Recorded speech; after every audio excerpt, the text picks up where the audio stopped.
आता तुम्ही बाहेरून पिझ्झा सॉस आणण्याचं बंदच करून देणार, कारण की घरीच इतकी भारी बनते ना. तर चला रेसिपीला सुरुवात करूया. आधी मी इथं आहे ना गॅसवरती कढई ठेवलेली, त्याच्यात पाणी टाकलेलं आहे आणि त्याच्यामध्ये आपल्याला आहे ना 6 ते 7 टमाटे टाकून घ्यायचे. तुमच्या गरजेनुसार तुम्ही टाकू शकता. मला जास्त वाढवून बनवायची, त्यासाठी मी जास्त टमाटे इथं घेतले. 8 ते 9 टमाटे मी इथं घेतलेले, कारण की जास्तीची जर करून ठेवली ना आपल्याला कधीसुद्धा कामाशी ते खराब होत नाही. 1 महिना जरी तुम्ही स्टोअर करून ठेवले ना तरीसुद्धा अजिबात ही चटणी खराब होत नाही. तर बघा इथं आहे ना मस्तपैकी आपले टमाटे आहे ना पूर्णपणे असे शिजून गेलेले. सोबत मी 3 ते 4 मिरच्या पण टाकून घेतलेल्या आहे इथं, म्हणजे चटणी आपण थोडीशी जरी टाकली ना तरी मग चटणी टाकायची जास्त करून गरज राहत नाही. तर हे ना असं मस्तपैकी आता साल काढून घेऊया आपण. हे बघा अशी वरची पूर्णपणे साल काढून घेतलेली आहे मी आता इथं, आणि पटकन निघते असं शिजल्यावर आहे ना साल पण पटकन निघते. तर चला आपण आता आहे ना गार करण्यासाठी ठेवूया, आणि मी आहे ना एका बाउलमध्ये हे काढून घेणार आहे.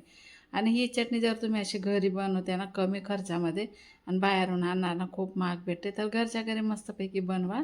तर चला आता सर्व काही कात काढून घेतलेली मी एका बाउलमध्ये, याला सर्व काही गार होण्यासाठी काढून घेते.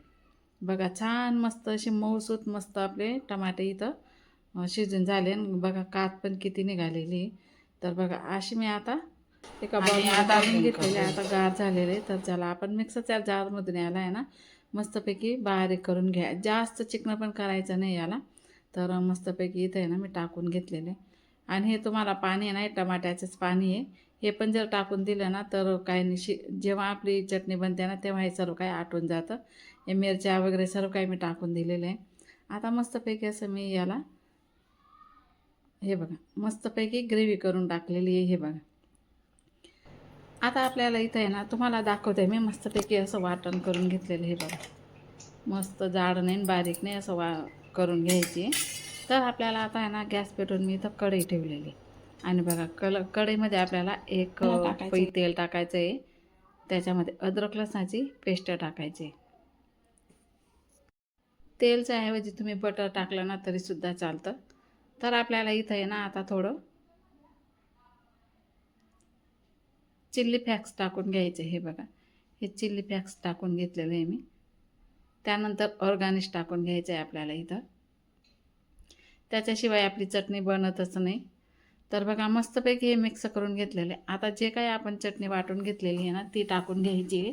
टमाट्याचं पेस्ट मस्तपैकी असं टमाट्याचं पेस्ट आपलं इथं झालेलं आहे ते पण टाकून घेतलेलं आहे. याला आता पूर्णपणे मिक्स करून घ्यायचं आहे. त्याआधी आपण इथं आहे ना धना जिराची पूड टाकून घ्यायची. त्यानंतर थोडंसं मीठ, थोडीशी साखर आणि थोडीशी चटणी टाकून घेतलेली आहे मी इथं. मिरच्या टाकल्या होत्या ना त्यामुळे चटणी थोडीशी टाकली. आता मी 1-2 व्हिडिओमध्ये बघितलं कांदे पण टाकलेले आहे, पण आपल्याला जर जास्त दिवस टिकवायची आहे ना तर कांदे अजिबात टाकू नका. तर बघा मी तर कांदा नाहीच टाकलेला आहे, कारण की मी थोडी जास्तीचीच बनवून घेते. आता माझं आहे ना टमाटा कॅचअप संपून गेलेले, तर हे 2 पुड्या पडलेल्या, त्या दोघंही पुड्या मी इथं टमाटा कॅचअपच्या टाकून दिलेल्या. याच्याने काय होतं ना कलर टेक्स्चर खूप छान येतं. आणि कलर अजिबात टाकू नका, नाही तर आपली चटणी पूर्ण अशी खराब होऊन जाईल. तर बघा टमाटा कॅचअपचं टेक्स्चर किती छान आणि मस्त कलर आलेला आहे. तर आता ही चटणी होईपर्यंत आपल्याला हिला असं उकडू द्यायची, म्हणजे गतकू द्यायची आहे. आमच्या भाषेमध्ये गतकू द्यायचे असं म्हणतात. उकडू द्यायची हिला छान मस्त पूर्ण असं घट्ट होऊ द्यायची आहे. तर आता आपली चटणी इथं तयार होण्यात जे पण अजून होऊ द्यायची हिला. पातळ नाही राहू द्यायची, पूर्ण आपण बाजारातनं जसं आणतो ना तशीच बनवून घ्यायची आपल्याला. तर मी आता इथं आहे ना 2-5 मिनटासाठी ना झाकण ठेवून घेते. तर आपण आता बघून घेऊया की आपली चटणी झाली की नाही. आपलं सॉस इथं मस्तपैकी पिझ्झा सॉस तयार झालेला आहे. आता बघा खूप छान आणि खूप मस्त झालेलं आहे. तुम्ही हा पिझ्झा सॉस आहे ना असं चपातीसोबतसुद्धा खाऊ शकता. लहान लेकरांना चपातीला लावूनसुद्धा तुम्ही असा रोल बनवून देऊ शकता, खूप आवडीने खातील ते.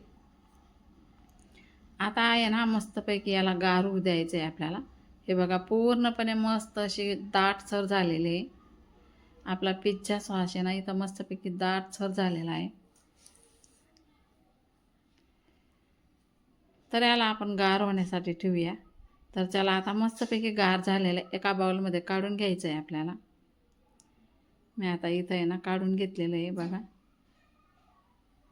आणि छान मस्त असं पिझ्झा सॉस आपलं तयार झालेलं आहे, ते पण घरच्या घरी कमी खर्चामध्ये.